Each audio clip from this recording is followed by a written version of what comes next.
बच्चा लोग कैसे हैं आप सब लोग। आई होप सो आप बहुत बढ़िया कर रहे होंगे, आपकी तैयारी जोरों जोरों से चल रही होगी।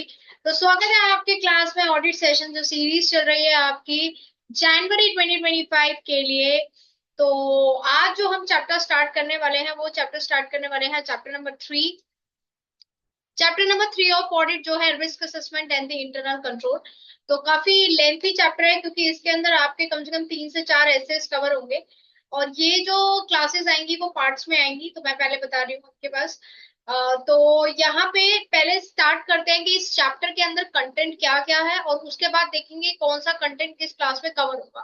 तो फटाफट से आप अपनी नोटबुक पेन पेपर या फिर मॉड्यूल जो भी आप चीज यूज कर रहे हैं वो अपने पास ले आइए और स्टार्ट करते हैं कि क्या है। क्योंकि जब हम एक कंटेंट बनाते हैं ना, तो हमें एक आइडिया रहता है कि इस चैप्टर के अंदर हमें इस सेक्शन से डील करना है, इस चैप्टर के अंदर हमें इस सेक्शन से डील करना है। बच्चों लोग स्टार्ट करते हैं कि इस चैप्टर के अंदर क्या क्या इंक्लूड है। This is for chapter 3 and chapter 3 is related to risk assessment and internal control. तो यानी कि आपको इतना तो पता चल गया होगा कि यहाँ पे हम लोग दो टॉपिक्स जो ब्रॉड टॉपिक है वो कवर करने वाले हैं। एक तो कवर करने वाले हैं रिस्क असेसमेंट और एक कवर करने वाले हैं हम इंटरनल कंट्रोल्स। ठीक है। तो ये दो टॉपिक्स हमने जो कवर करने हैं वो यहाँ कवर करने हैं। अब मैं आपको बताऊंगी कि ये chapter as a module module ने ये चैप्टर्स को 13 पार्ट्स में बांटा हुआ है। जैसे आपको वहां मिल जाएगा 3.1 3.2 3.3। ठीक है। तो उस चीज को हमने पढ़ना है। तो सबसे पहला जो यहाँ पे जो चैप्टर का पार्ट है वो आप डील करेंगे ऑडिट रिस्क से। किससे डील करेंगे आप? ऑडिट रिस्क से। ऑडिट रिस्क आपका कवर होता है बेटा एस से 315 के अंदर। ठीक है। जो आपका स्टैंडर्ड्स ऑन ऑडिटिंग है 315 के अंदर आपका ऑडिट रिस्क कवर होता है। सेकंड जो पार्ट है जो आप इसमें 3.2 करेंगे वो आप कवर करेंगे materiality in planning and performance of audit. Materiality in planning and performance and audit. ठीक है। Performance in audit. अब ये जो पार्ट है, ये जो एसए है, ये एसए 320 के जरिए कवर होता है। ऑलराइट। जो तीसरा आपका 3.3 टॉपिक है, जो 3 पॉइंट टॉपिक कवर है वो हम करेंगे understanding of identity and its environment. Understanding of identity and its environment. Alright. तो ये हमें यहाँ पे कवर करना है। इसके बाद जो हमारा नेक्स्ट टॉपिक आएगा 3.4 यानी कि फोर्थ वन, वो इंटरनल कंट्रोल है आपका। ठीक है। इस तरीके से हम सारी चीजें यहाँ पे इस चैप्टर में है क्या, पहले मैं आपको वो बता रही हूँ ताकि आपके माइंड में कवर हो जाए। तो ये जो 3 पार्ट है रिस्क असेसमेंट, ये जो 3 पार्ट है ये डील करते हैं रिस्क असेसमेंट से। और जो आपका 3.4 वाला जो टॉपिक स्टार्ट होगा यानी कि आप मॉड्यूल में देखेंगे तो वो होगा इंटरनल कंट्रोल से। मैं यहाँ पे ये कंसिडर कर रही हूँ कि हर बच्चे के पास मॉड्यूल तो है ही, तो मॉड्यूल की बुक लेके मैं चल रही हूँ यहाँ पे, इसलिए मैं आपको साथ साथ उनके टॉपिक्स भी बता रही हूँ 3.1 3.2। ठीक है। तो ये चीज यहाँ से होगी। तो चलिए बच्चा लोग अब स्टार्ट करते हैं फर्स्ट वन। सबसे पहले जो आज हम टॉपिक कवर करेंगे वो करेंगे ऑडिट रिस्क। ठीक है। ऑडिट रिस्क हम अब इसमें कवर करेंगे। तो फटाफट से आप पेन एंड पेंसिल लेके बैठ जाइए। तो चलिए। सो बहुत डिटेल के अंदर मतलब करेंगे यहाँ पे। मैं आपको लाइन टू लाइन मॉड्यूल में नहीं पढ़ाऊंगी, तो मॉड्यूल मैं आपसे एक्सपेक्ट कर रही हूँ कि मॉड्यूल आपके पास होगा, आप उसे रीडिंग लेंगे। मैं आपको उसका क्रक्स मीनिंग बताऊंगी। तो आप वो नोट्स या फ्लो चार्ट्स आप जैसे बनाते हैं आप वैसे बना सकते हैं। तो next one the first topic is बच्चा लोग कि ऑडिट रिस्क क्या होता है। पहला टॉपिक है audit risk. So as I mentioned earlier that audit risk is also include audit risk is related to SA 315 315 की सीरीज में हमारा ऑडिट रिस्क आता है। ठीक है। तो सबसे पहले करते हैं ऑडिट रिस्क का मीनिंग क्या है, what do you mean by the audit risk. Okay. So audit risk में सबसे पहली चीज की मीनिंग क्या है। अब ऑडिट रिस्क के मीनिंग में 3 चीजें इंक्लूड है यानी कि 3 पॉइंट्स में आपने बांटा है।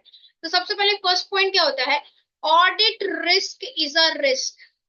Audit risk is a risk that gives an inappropriate opinion। लिखते जाइए। Inappropriate audit opinion when financial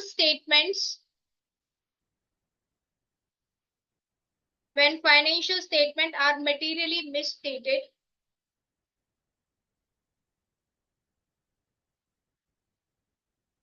okay, the auditor express unmodified opinion when financial statements are materially misstated. Okay, so देखो मीनिंग क्या है, audit risk का meaning क्या होता है। Audit risk का मीनिंग ये होता है कि भैया एक ऐसा रिस्क, ऑडिट ऑडिट का मतलब क्या होता है कि ऑडिट में आपको मतलब जो ऑडिटर है उसको अपना एक ओपिनियन देना पड़ता है, ठीक है, एक रीजनेबल अश्योरेंस देनी पड़ती है कि फाइनेंशियल स्टेटमेंट जो है आपके true and fair view present करते हैं and that's are free from material misstatement.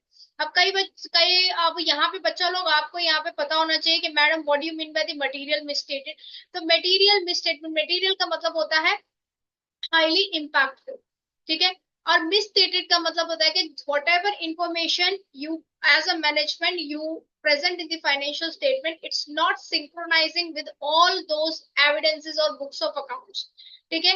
एक ऐसे इंफॉर्मेशन, मतलब जैसे आपने मैनेजमेंट ने फाइनेंशियल स्टेटमेंट्स में सेल की वैल्यू लिखी है 5 लाख, बट 5 लाख का ऐसा कोई वाउचर नहीं मिल रहा है या 5 लाख की ऐसी कोई ट्रांजेक्शन नहीं मिल रही है कैश वगैरह के अंदर, तो उसको बोला जाएगा misstated, okay, there is a difference in the value as well as a difference in the assertions, okay। Material का मतलब होता है इन ऑडिट बहुत ज्यादा इम्पैक्टफुल, जो इंटेंड यूजर्स के डिसीजन को चेंज करता है। इंटेंड यूजर्स कौन से होते हैं आपके? इंटेंड यूजर्स होते हैं कि बैंक है, शेयर होल्डर्स है, इन्वेस्टर्स है, गवर्नमेंट है, जिनको एक कंपनी की ऑडिट रिपोर्ट की या फाइनेंशियल स्टेटमेंट की जरूरत पड़ती है, राइट। तो ऑडिट रिस्क क्या कहता है? ऑडिट रिस्क कहता है एक ऐसा रिस्क है जिसमें ऑडिटर अपना इनएप्रोप्रिएट ओपिनियन प्रेजेंट करता है फाइनेंशियल स्टेटमेंट को लेके, ठीक है। वो फाइनेंशियल स्टेटमेंट को लेके कर सकता है कि अगर फाइनेंशियल स्टेटमेंट मिसस्टेटेड है तो ऑडिटर वहां पे उसने ओपिनियन दे दिया कि भैया फाइनेंशियल स्टेटमेंट मिसस्टेटेड नहीं है, ठीक है, वो true and fair view present करती है, तो that is called the audit risk. Okay, समझ में आया? नाउ अब ऑडिट किसमें एक बहुत बड़ी सी डेफिनेशन है कि what not included, audit risk के अंदर क्या चीज नहीं आती। Audit risk is related to the technical term related to the process of auditing, okay. तो ऑडिट रिस्क के अंदर क्या, ऑडिट रिस्क का मतलब क्या कि ड्यू टू जो कि मैनेजमेंट ने उसको जो भी एविडेंसेस प्रोवाइड किए हैं या जो रिस्क असेसमेंट प्रोसीजर्स लगा के ऑडिटर ने प्रेजेंट किया, उसके बेसिस पे फाइनेंशियल स्टेटमेंट आपको true and fair view picture present नहीं करे। लेकिन आप ये कहें कि जैसे फॉर एग्जांपल लिटिगेशन लॉस है या एडवर्स पब्लिसिटी है किसी कंपनी की हो रही है या कोई यू कैन से कि ऑन द स्पॉट है, आपका लॉस हो चुका है या कुछ भी ब्ला ब्ला ब्ला रीजन है, तो that is not include audit because ये स्कोप ऑफ द ऑडिट में नहीं आता। भैया स्कोप ऑफ द ऑडिट में हमने पहले वाले सेक्शंस में बात की थी बच्चे, स्कोप ऑफ द ऑडिट में क्या होता है कि आपको जो हिस्टोरिकल फाइनेंशियल स्टेटमेंट है उसका आपको ऑडिट करना है, उसको आपको देखना है कि जो भी चीज मैनेजमेंट ने आपको प्रिपेयर करके दी है based upon your findings, your audit evidences, क्या वो सही पिक्चर्स प्रेजेंट करती है या नहीं करती, ठीक है। ऑडिट रिस्क के अंदर आपका क्या नहीं आता कि कोई लॉस हो गया है, ठीक है, मटेरियली या फिर जो मटेरियली इंपॉर्टेंट नहीं है वो चीज, तो ऑडिट रिस्क के अंदर ये दोनों चीजें इंक्लूड नहीं होती। ओके, नाउ एक नेक्स्ट थिंग जो आती है उसमें एक इक्वेशन आती है, आप कहोगे कि मैम आपकी क्या इसमें नेक्स्ट इक्वेशन क्या होती है? Audit risk is a function of risk of material misstatement, risk of material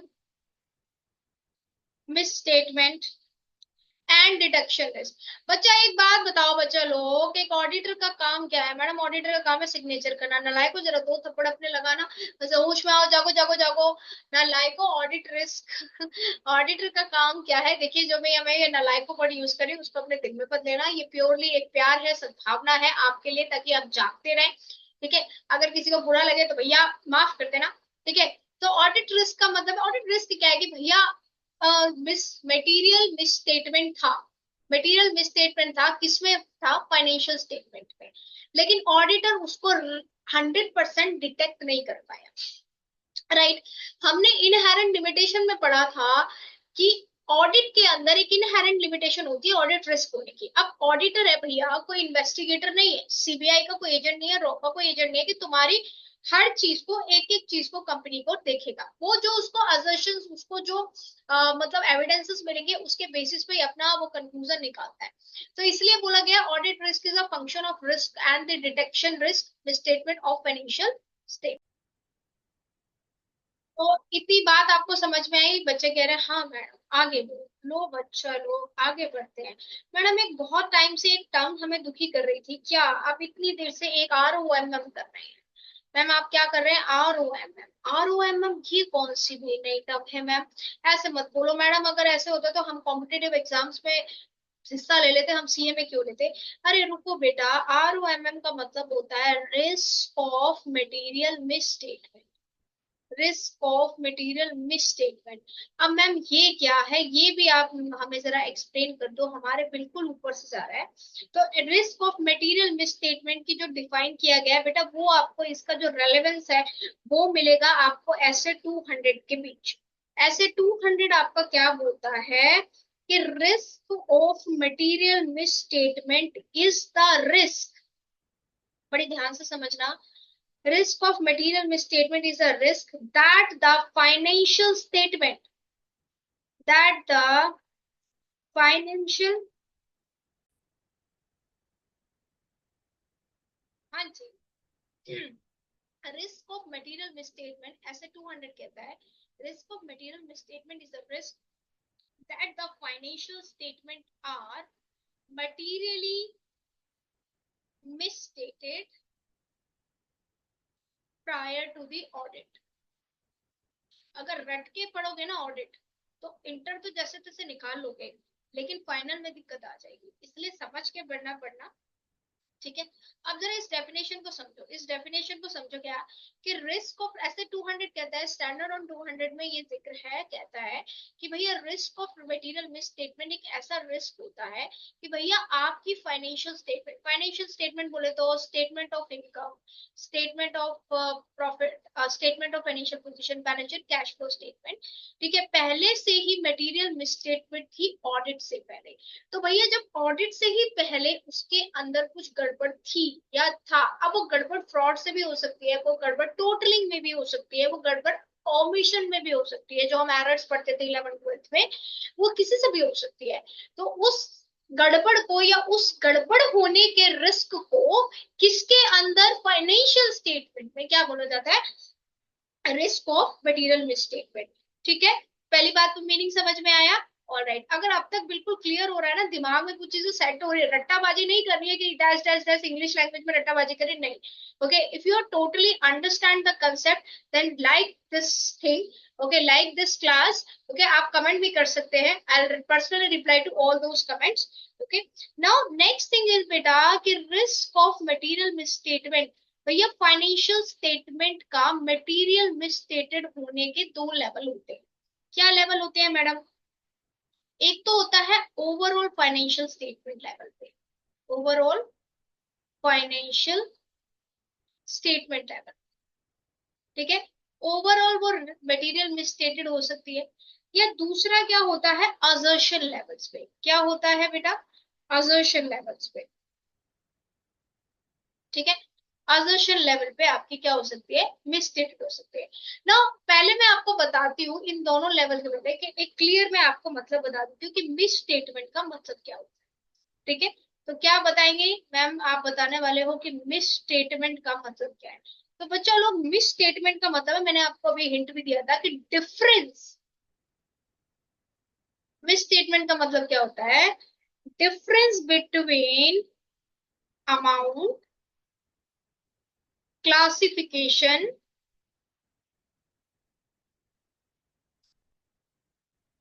difference between amount classification, presentation and disclosure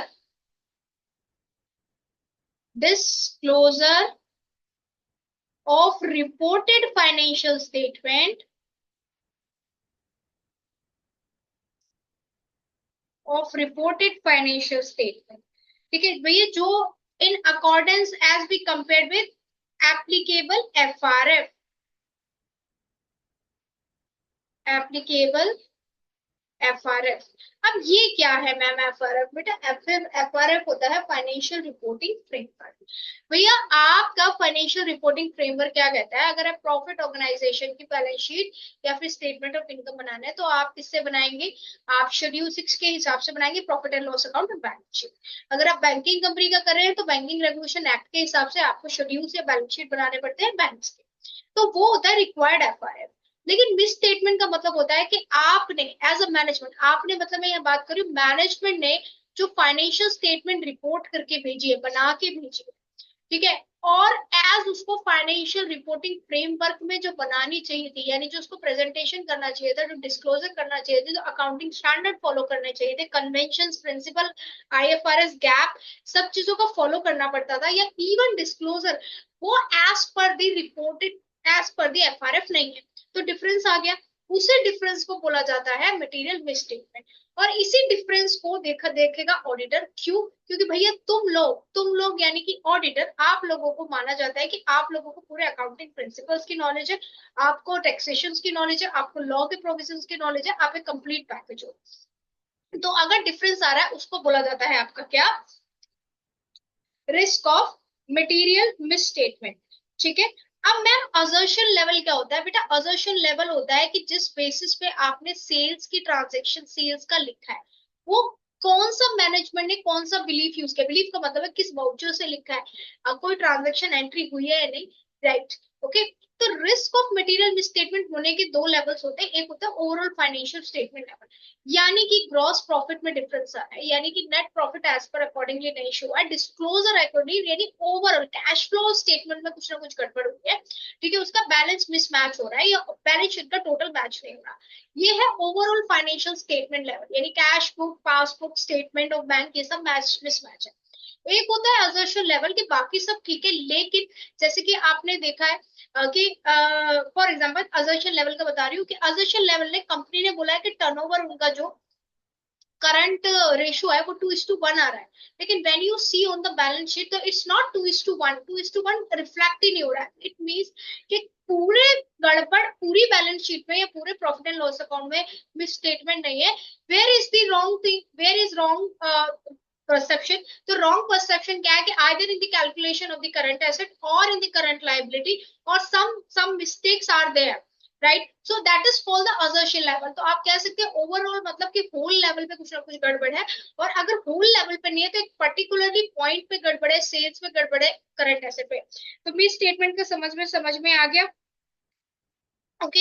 एक बड़ी फैंसी से टर्म है जो आपको याद रखना है, और अगर आप एग्जाम में लिखेंगे तो आपको मार्क्स ज्यादा मिलेंगे। तो यहाँ क्या बोल रहा है कि risk of material misstatement, or risk of material misstatement at overall financial level, जो अभी मैंने आपको फर्स्ट कैटेगरी बनाई, एक overall financial statement level refers to the risk of material misstatement that relate pervasively to the financial statement as a whole. Okay, pervasively का मतलब क्या होता है? परवेसिवली का मतलब होता है कि भैया अगर आपका ओवरऑल फाइनेंशियल स्टेटमेंट में कोई ना कोई मिस स्टेटमेंट आ रही है, तो भैया इसका मतलब क्या है कि जो आपने risk of material misstatement है वो डीपली इफेक्ट करता है ऑल फाइनेंशियल स्टेटमेंट पे। आपका जब एंड रिजल्ट ही गलत आ रहा है तो आपकी क्या होगा कि भैया इसने जो प्रॉफिट एंड लॉस या बैलेंस शीट बनाई है उसकी हर असर्शन में, हर आइटम्स में मिस्टेक हो सकती है। हर आइटम्स में क्या हो सकती है भैया? मिस्टेक हो सकती है। ठीक है। तो ये एक बड़ी स्टेटमेंट है, तो आप यहाँ पे लिख सकते हैं कि risk of material statement at overall financial level is that relate to pervasively to the financial statement as a whole. Okay, and it affect many assertion. It affects many assertions. ये हर बहुत सारी assertions को effect करता है किसी एक assertion को effect नहीं करता। ठीक है। क्लियर हुआ? सो आपका मीनिंग क्लियर हो रिस्क ऑफ मटेरियल मिसस्टेटमेंट का। अब यहाँ पे एक और इम्पोर्टेंट स्टेप है, रिस्क ऑफ मटेरियल मिसस्टेटमेंट। तो सेकंड लेवल का हमने मटेरियल स्टेटमेंट क्या पढ़ा था, जल्दी से बता दो चलो, कमेंट में लिख दो, असर्शन लेवल। क्या पढ़ा था? Assertion level. ठीक है। अब ये असर्शन लेवल का मतलब क्या होता है? असर्शन लेवल होता है ईच कैटेगरी, मतलब सेल्स लिखा है, कैपिटल लिखा है, इक्विटी लिखा है, रिटेन अर्निंग्स लिखा है, रिजर्व्स लिखा है, वट एवर असर्शन लेवल वो होता है आपका। असर्शन लेवल ई कैटेगरी लेवल पे। ओके। सो टू कंपोनेंट्स होते हैं असर्शन लेवल पे। इसके टू कंपोनेंट्स जो आगे पे पढ़ेंगे, एक होता है इनहेरेंट रिस्क, देखो, इनहेरेंट रिस्क। एक होता है आपका कंट्रोल रिस्क। तो असर्शन लेवल पे आपके दो तरीके के रिस्क होने की संभावना होती है, एक होता है इनहेरेंट रिस्क और एक होता है कंट्रोल रिस्क। बेटा इनहेरेंट का मतलब क्या होता है? छुपा हुआ रिस्क। इनहेरेंट का मतलब क्या होता है बच्चा लोग? छुपा हुआ रिस्क। यानी कि असर्शन लेवल पे आप जैसे कैश, कैश एक असर्शन है, ठीक है, कैश में जो बैलेंस लिखा है, तो वहां पे संभावना हो सकती है कि कुछ इधर उधर हो गया, वो होता है inherent risk, balance. Control risk का मतलब क्या होता है? इंटरनल कंट्रोल की आप बात कर रहे हैं कि कैश का जो बैलेंस है या कैश की जो यू कैन से मूवमेंट है, वो एक कंट्रोल के जरिए गुजरती है कि भैया आपको पहले साइन लेने हैं, फिर अकाउंटेंट से या ब्ला ब्ला ब्ला अथॉरिटी होती है, लेकिन उस तरीके से नहीं हो पाया। और जितनी लिमिट में करना चाहिए था कैश का विड्रॉ एक पर्टिकुलर डे पे या मंथ में या वीक में, वो कंट्रोल की वजह से उस कंट्रोल को चेक नहीं किया गया, जिसकी वजह से कैश का फ्लो आउट ज्यादा हो। एक एग्जांपल दे रही हूँ, नॉट कैश, किसी भी चीज पे हो सकता है, इन्वेंट्री पे हो सकता है।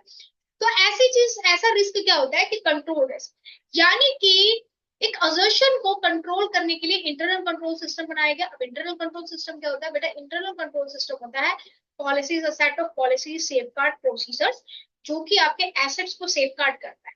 ठीक है, एसेट्स बोले तो कैश, कोई भी एसेट्स हो सकती है। तो वो जो इंटरनल कंट्रोल का रिस्क, इंटरनल कंट्रोल है, वो ढंग से उस इंटरनल कंट्रोल के तहत काम नहीं किया गया, जिसकी वजह से एक पर्टिकुलर असर्शन में मिस स्टेटमेंट आ गया। मिस स्टेटमेंट का मतलब था difference of the amount, difference of the things, right? So this is called, this is two assertion levels, inherent risk and the control risk. Okay. Now बेटा some of the examples पढ़ते हैं कि examples क्या है ma'am risk of the, risk of material misstatement होने का। तो सबसे पहला एग्जांपल है जो बचपन से पढ़ रहे थे कि आपने कैपिटल एक्सपेंडिचर को ट्रीट किया है, आपने कैपिटल एक्सपेंडिचर को ट्रीट किया रेवेन्यू एक्सपेंडिचर। मैडम ये क्या बात है बेटा? रेवेन्यू एक्सपेंडिचर आपके प्रॉफिट एंड लॉस में आते हैं और कैपिटल एक्सपेंडिचर आपके बैलेंस शीट के अंदर आते हैं। सेकंड क्या है आपने, सेकंड क्या है? Difference in the disclosure, difference in disclosure of financial statement. Financial statement के डिस्क्लोजर में कोई ना कोई डिफरेंस है, ठीक है। Difference in the disclosure of financial statement as compare to the, as compare to the applicable FRF. भैया जो आपको दिखाना चाहिए था, ठीक है, वो आपने एप्लीकेबल एफआरएफ में नहीं दिखाया, यानी कि ये डिफरेंस है।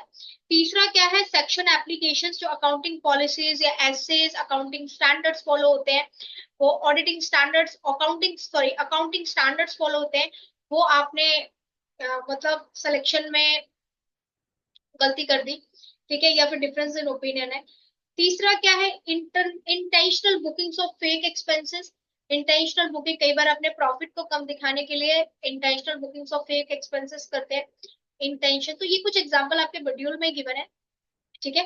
तो ये है, या फिर नेक्स्ट है आपका ओवर स्टेटिंग और अंडर स्टेटिंग थिंग्स, ठीक है। इन्वेंट्रीज को आपने ओवर स्टेट किया, इंटरेस्ट, तो ये क्या आपके पास ये एग्जांपल्स क्या है रिस्क ऑफ मटेरियल मिसस्टेटमेंट होने की, ठीक है। बात आई समझ में? बिल्कुल, अगर अगर समझ में आ रहा है, थोड़ा क्रिस्टल क्लियर हो रहा है आपको, मैं, मेरा क्लासेस का मोटिव क्या रहता है कि देखो बुक्स और रिसोर्सेज आप सबके पास है, आपके पास हजारों यूट्यूब वीडियोस है, आपके पास अब क्लासेस भी ले रहे होंगे, सारी चीजों, बट आप एग्जैक्टली द मीनिंग समझे कि हाँ आपके दिमाग में फिट हो जाए, कि सोते से भी उठा के तुम लोगों को पूछ रहे हैं ना कि रिस्क ऑफ मटेरियल मिसस्टेटमेंट क्या है, तो तुम वहां पे क्या कर सको, बता सको। क्लियर हो गया? ठीक है।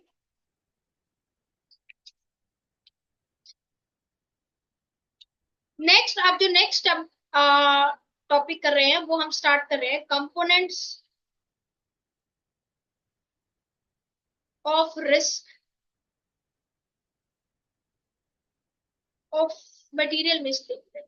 अब मटेरियल मिसस्टेटमेंट होने के रिस्क के टू पार्ट्स क्या क्या है? तो सबसे पहले जो मैंने बताया था वो हमने पढ़ा था बेटा, एक होता है इनहेरेंट रिस्क,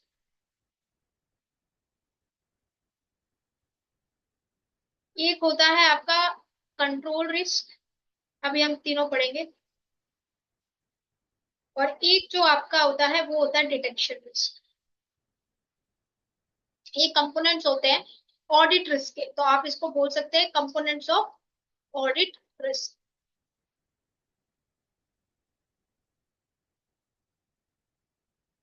सो एक स्टेटमेंट भी है, audit risk is equals to inherent risk IR multiply by control risk CR multiply by detection risk. तो ये एक स्टेटमेंट भी आती है आपको कि आपको क्या प्रूव करना है, तो इसका मतलब आपको तीनों रिस्क, जो तीनों कंपोनेंट्स हैं ऑडिट रिस्क के, वो आपको डिफाइन करने हैं, आपको बता रहे हैं। तो बिना देरी के स्टार्ट करते हैं कि इंटरनल रिस्क इनहेरेंट रिस्क क्या होता है। अगर अब तक आपको मजा आ रहा है ना पढ़ने में, कोई बोझ की जरूरत नहीं है, तो बेटा थोड़ा सा मोटिवेट हमें भी कीजिए, लाइक कर दीजिएगा फटाफट से। और अगर तुम्हें लगता है कि इस चैनल को आप नए हो, इसको सब्सक्राइब कर लेना, आपकी एजुकेशन में मदद कर रहा है, तो बिल्कुल कर लेना, ठीक है। और अगर कहीं तुम्हें फिर लगता है कि इसको किसी के पास शेयर करना चाहिए जिसको इसकी जरूरत है, प्लीज शेयर कर देना। इतना काम तो तुम कर सकते हो, राइट। सो सबसे पहले आप बात करते हैं कि मैम इनहेरेंट रिस्क होता क्या है। हाँ यार लिख रही हूँ मैं, ठीक है। तो इनहेरेंट रिस्क का मतलब क्या है यहाँ पे आपको है ससेप्टिबिलिटी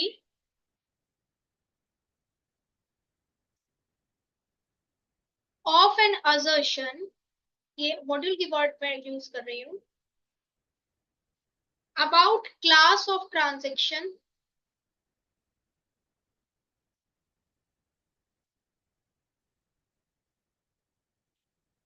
अकाउंट बैलेंसेस और disclosure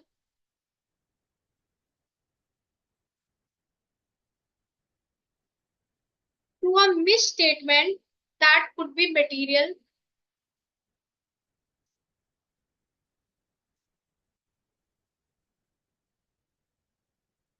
that could be material, okay, assuming that, but यहाँ पे क्या है, assuming that no internal controls, inherent छुपा हुआ risk,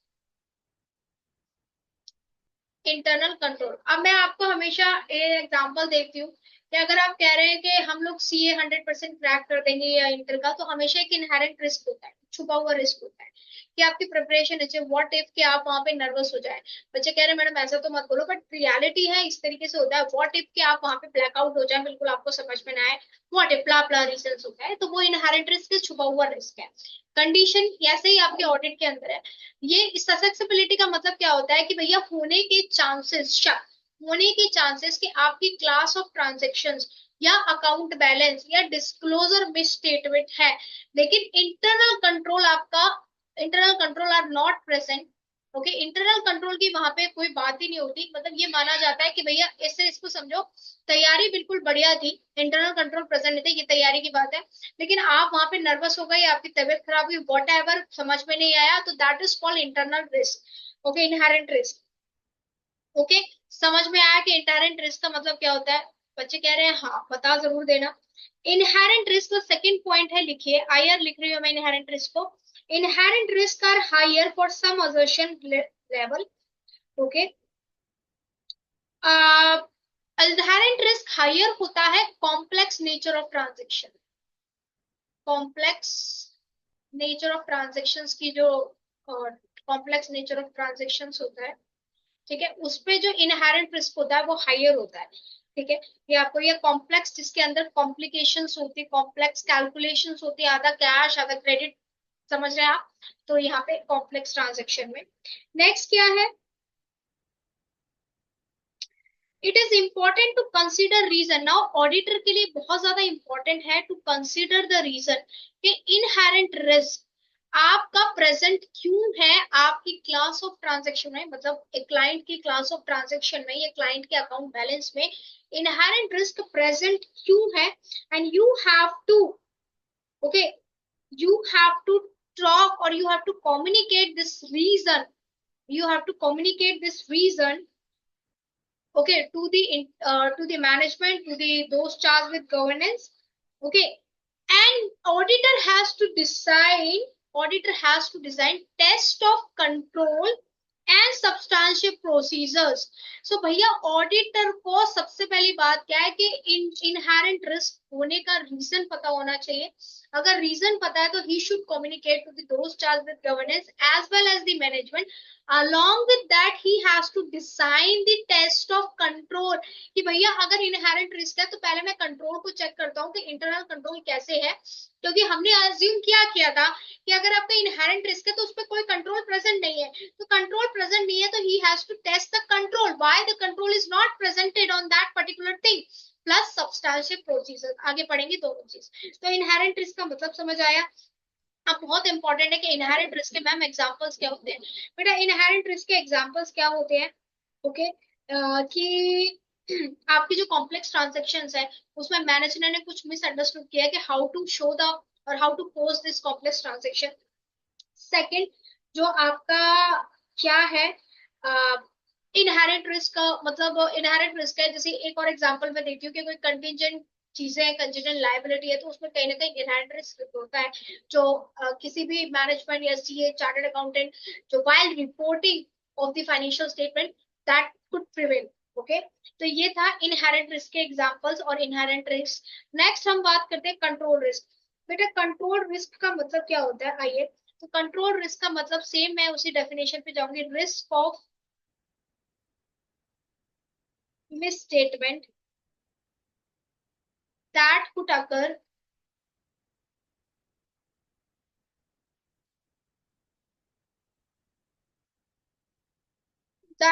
in class of transaction CT, account balances AB and disclosure।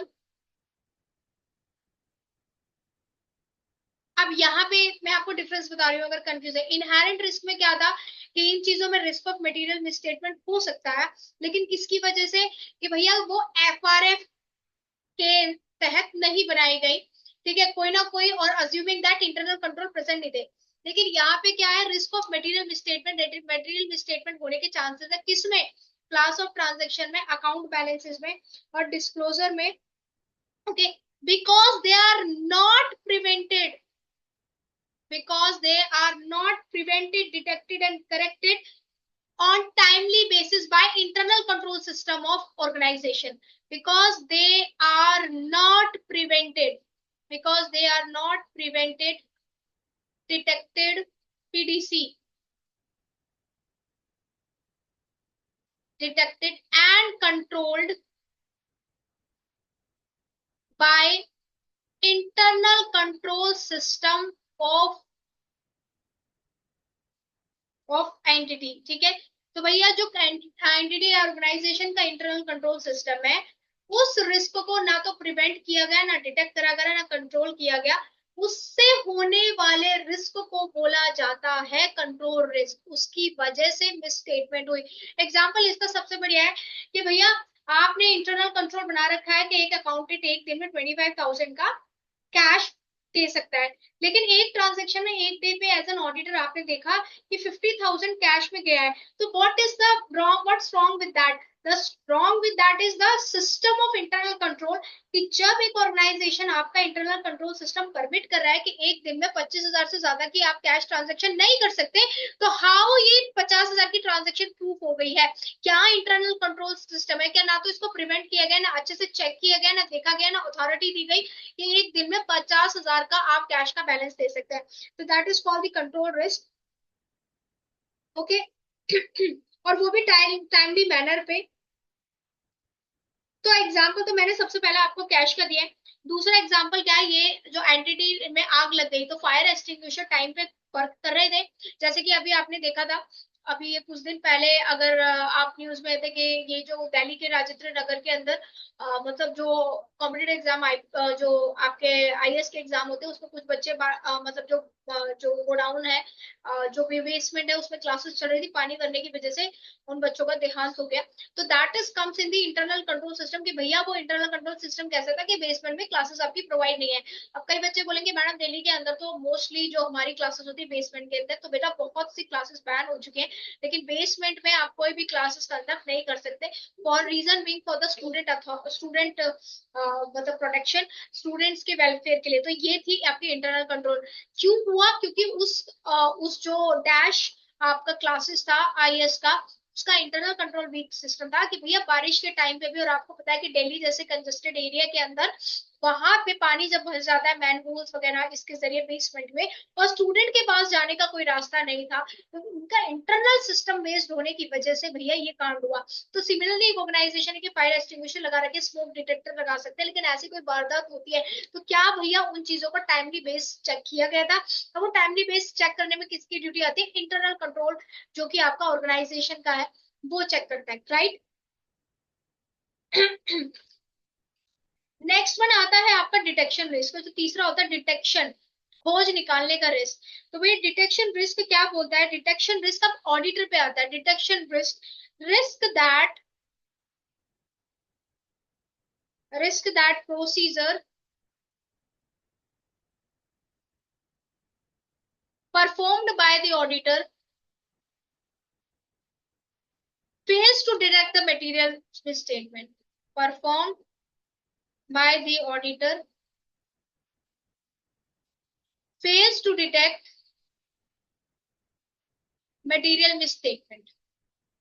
ठीक है, ऐसा रिस्क के ऑडिटर भैया फेल हो जाते हैं। ठीक है, ऐसा मत करना कि फेलियर फेलियर जाकर fail in this auditor fail हो जाता है कि रिस्क को डिटेक्ट करने में कि भैया क्या इंटरनल कंट्रोल का रिस्क था, क्या इनहेरेंट रिस्क था, तो ऐसे रिस्क को बोला जाता है डिटेक्शन रिस्क। ओके, अब आपके डिटेक्शन रिस्क भी दो टाइप के हैं। अब एक ऑडिटर क्या करता है, दो टाइप के, एक होता है सैम्पलिंग रिस्क, लिखिए आप, एक होता है सैम्पलिंग रिस्क, एक होता है नॉन सैम्पलिंग रिस्क। एक कौन सा होता है? Non sampling risk. Sampling risk क्या होता है भैया? जिसकी 5 लाख की 5 लाख वाउचर्स हैं, तो ऑडिटर के लिए हर पॉसिबल नहीं है भाई, ऑडिटर इंसान है, ठीक है, कि हर वाउचर्स पे चेक करे, तो ऑडिटर सैंपल का यूज करता है। तो भैया सैम्पलिंग रिस्क क्या होता है? सैम्पलिंग रिस्क होता है कि एक सैंपल के बेसिस पे ऑडिटर ने कंक्लूजन निकाला, वो सैंपल ही गलत था, उस सैंपल के बेसिस पे जो कंक्लूजन आया वो भी गलत गलत है, तो that consist of the sampling risk and that comes under the detection risk. ठीक है, नॉन सैम्पलिंग रिस्क क्या होता है? नॉन सैम्पलिंग रिस्क होता है कि भैया इनअप्रोप्रिएट ऑडिट प्रोसीजर यूज किया है। इनअप्रोप्रिएट क्या किया है? आपका ऑडिट प्रोसीजर यूज किया है, तो that is called the non sampling risk. Okay,